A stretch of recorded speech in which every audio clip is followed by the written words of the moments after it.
Josh, here we are, Media Day at Silverstone, and he's now playing the game with the microphone. That's not a buzz in the background, that is Josh Good. Josh, good to see you. You look like you're in a good place. You're smiling for the start of the season. It's just because I get to wind you up. And there is value in that, to be fair. But big change for you now. You're moving to a new team after some time with another team who aren't running this year, obviously. But prior to that, you made the decision and you're now with a new team. Yeah, it's a fresh start for me. It's a new challenge. I've got some bits of continuity, which is nice with my engineer and teammate. So yeah, we have got some things that we can draw on from previous seasons. But it is a big change for me. I've spent over half my touring car career with One Motorsport. They were very good to me. But the time has come for 2024 for me to be in the Speedworks Toyota, and I'm looking forward to that challenge. Yeah.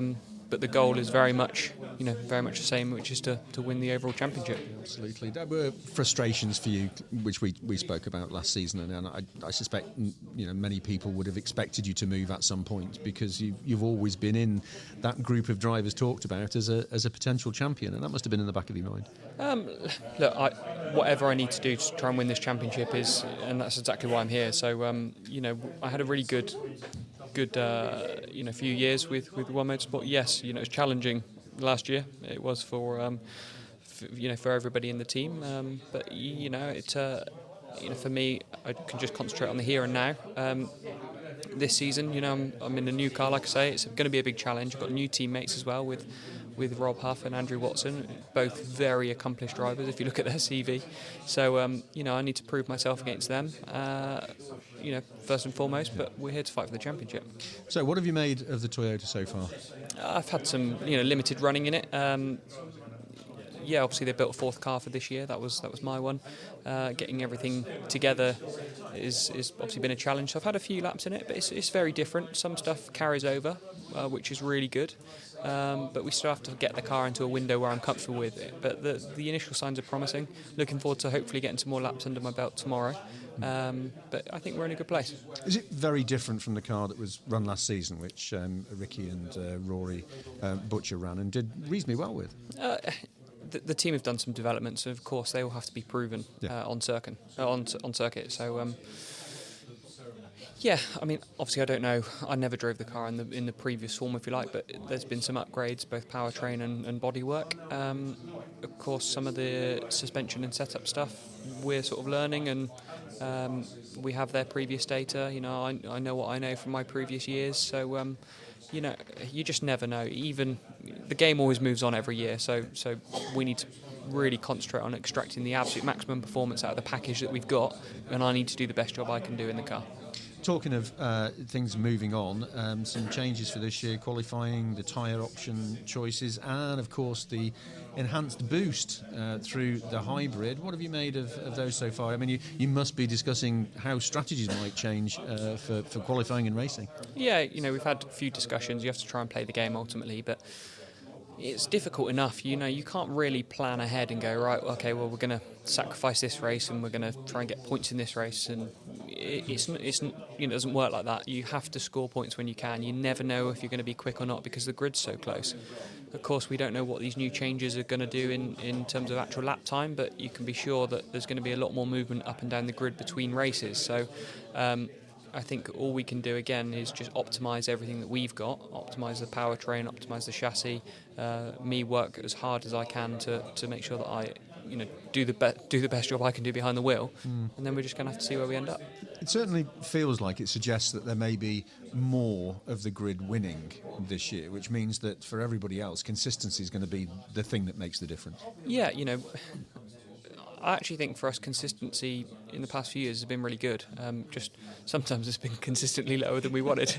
But I think I'm comfortable with the changes to the regulations. I think we can only, like I say, focus on the bits that we have control of, and all I can do is just get the absolute best out of that car that I've got in that session, whether that be on a good tyre, a bad tyre, a lot of enhanced hybrid boost or none at all. That all I can do is just keep trying to get the best out of it. Yeah, absolutely. So have you set yourself an aspiration? I mean, are you treating this as a learning year with Toyota, or are you just saying, no, actually, I'm going to hit the ground running and go for it? Yeah, we're here to win races. We're here to win championship. That's what we're doing it for. That's been my goal from year one in this championship. I've been in it a while now, and it's getting, it's not getting any easier that I haven't won the championship yet. So, but what it does make me do is every single year realise that the work that I have put in hasn't been enough. So, I feel like this year I'm more prepared than I ever have been. I genuinely feel like there's no stone unturned, and I need to make sure that come Brands GP, no matter what the result, I can sit back and know that whatever happened, I did the most that I could do to give myself the best chance. What do you think the biggest challenges are going to be? Of course, the change of regulations is going to be one. I think the change of team and the new car is going to be a big challenge for me. But, that doesn't mean that that's a negative. If anything, I feel like I need to prove myself all over again. So I've got, that hunger to make sure that I, represent myself well. Because at the end of the day, I'm here fighting for my career as well. So I need to make sure that I produce the goods. Absolutely. I hope you have a great season, Josh. Good to see you back, and good to see you.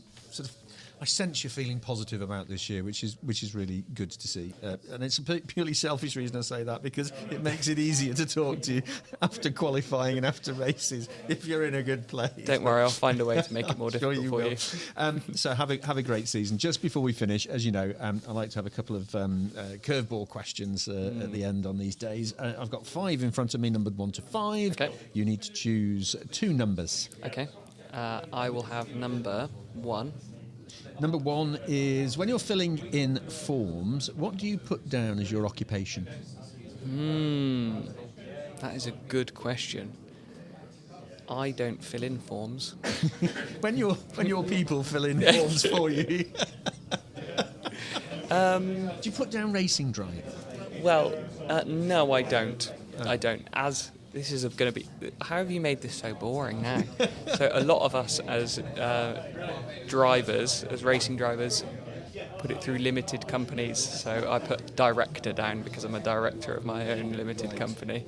So isn't that the most boring thing you've ever heard? No, these are the interesting facts that the fans want to know. Right, pick another number. 4. 4. Which would you prefer, to be rich or famous? Oh, rich. No hesitation. Yeah. Put your money down. Yeah, who wants to be famous? Have a great season, Josh. Good to see you. Thanks.